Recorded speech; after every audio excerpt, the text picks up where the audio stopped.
कहते हैं कि मंजिलें उन्हीं को मिलती हैं जिनके सपनों में जान होती है और पंख से कुछ नहीं होता, हौसलों से उड़ान होती है। आइए हम लोग आज वृत्त के बारे में कुछ जानकारी प्राप्त करें। ठीक है, देखिए वृत्त क्या होता है। ऐसे बना हुआ एक घेरा वृत्त कहलाता है। इसके बीच में समतल में स्थित एक बिंदु, जहाँ से एक निश्चित दूरी से एक घेरा बनाया जाता है, ठीक है ना। इस बिंदु को केंद्र बोलते हैं। क्या कहते हैं? केंद्र। ठीक है ना। केंद्र से और इस वृत्त पर स्थित किसी बिंदु को मिलाने वाली जो रेखा होती है, इसको कहते हैं त्रिज्या। क्या कहते हैं? त्रिज्या।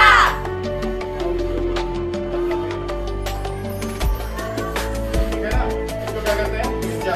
यानी इसको हम वो मान लें, इसको मान लें, तो हमारा केंद्र हो गया और त्रिज्या हो गया। व्यास किसे कहते हैं?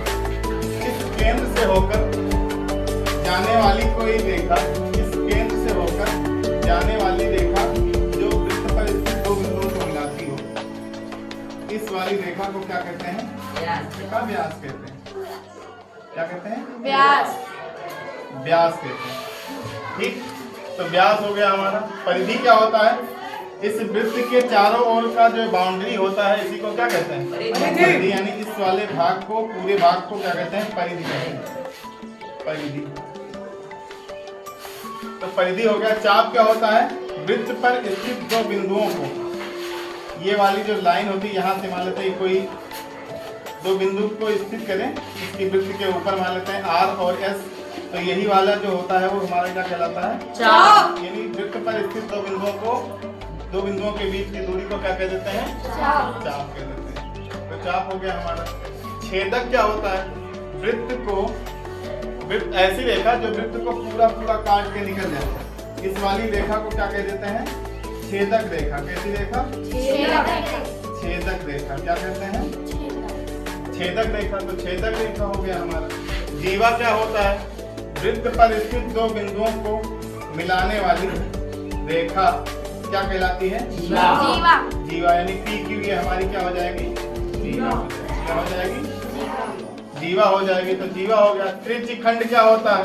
जैसे कोई वृत्त है हमारा ऐसे, और केंद्र से जो त्रिज्या ये होती है ना, त्रिज्या, दो त्रिज्याओं के बीच का जो दूरी नहीं होता है, काट के निकाला जाता है, इसी को क्या कह देते हैं? त्रिज्यखंड। क्या कहते हैं? त्रिज्यखंड। त्रिज्यखंड ये आप लोग आगे पढ़ेंगे चल करके, ठीक है ना। तो त्रिज्यखंड हो गया हमारा। किसी वृत्त का क्षेत्रफल क्या होता है? एक सूत्र भी जान लेते हैं। तो वृत्त का जो क्षेत्रफल होता है उसको बोलते हैं पाई आर स्क्वायर। वृत्त का क्षेत्रफल क्या होता है? पाई आर स्क्वायर। क्षेत्रफल,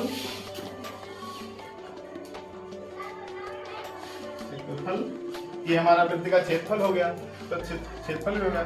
अब देखो वृत्त खंड किसे कहते हैं? तो वृत्त को ऐसे काट दिया जाए, ठीक है ना, तो एक इधर वाला भाग निकल के आएगा और एक ऊपर वाला भाग रहेगा। तो जो बड़ा भाग होता है यही वृत्त का क्या होता है? वृत्त को काट दिया जाए तो उसी को वृत्त का खंड बोल देते हैं, ठीक है ना।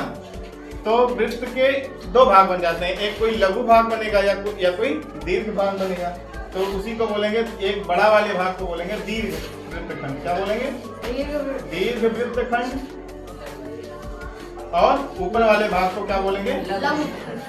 लघु वृत्तखंड। अब इसके बारे में हम लोग इस चैप्टर के बारे में कल से पूरा अध्ययन करेंगे, इसके बारे में पूरा, ठीक है ना। नोट कर लीजिए।